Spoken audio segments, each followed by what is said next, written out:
BDR সদস্য এবং BDR পরিবারের যারা ক্ষতিগ্রস্ত যারা এসেছেন, ন্যায় বিচার এবং যে চাকরি যাওয়ার ফলে তারা যে ক্ষতিগ্রস্ত হয়েছেন সেই দাবি দেওয়া নিয়ে আপনারা জানেন আমরা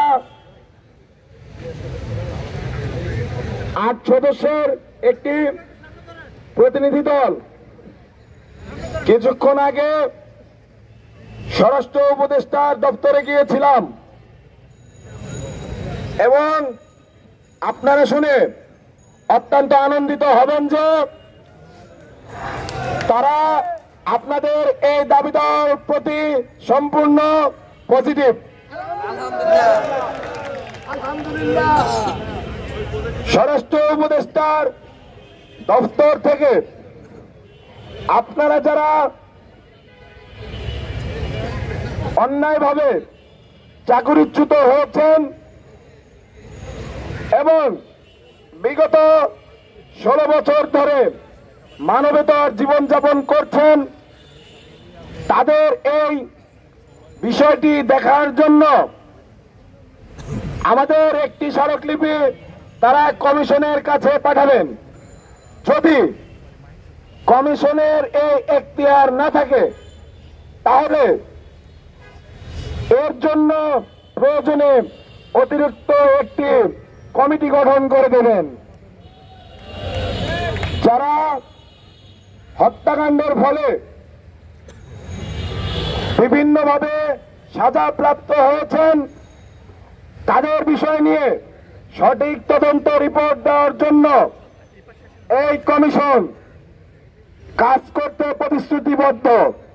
যদি এই কমিশনের কোনো ধারা কিংবা কোনো শব্দ দ্বারা এই কমিশনকে পুরোপুরি স্বাধীনতা না দেওয়া হয়ে থাকে তবে তারা আমাদের যে 8টি দাবি দেওয়া আছে তার প্রেক্ষিতে অবশ্যই বিবেচনা করবেন।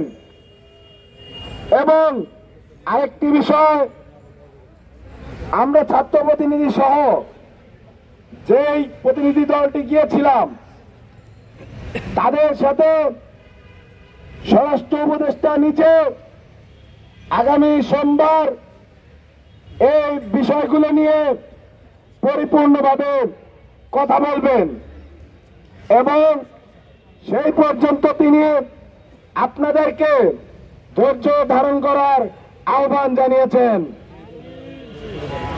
আমরা বিশ্বাস করি এই সরকারে যারা উপদেষ্টা মণ্ডলী আছেন, স্বরাষ্ট্র উপদেষ্টা সহ ছাত্র উপদেষ্টারাও আপনাদের প্রতি সহানুভূতিশীল।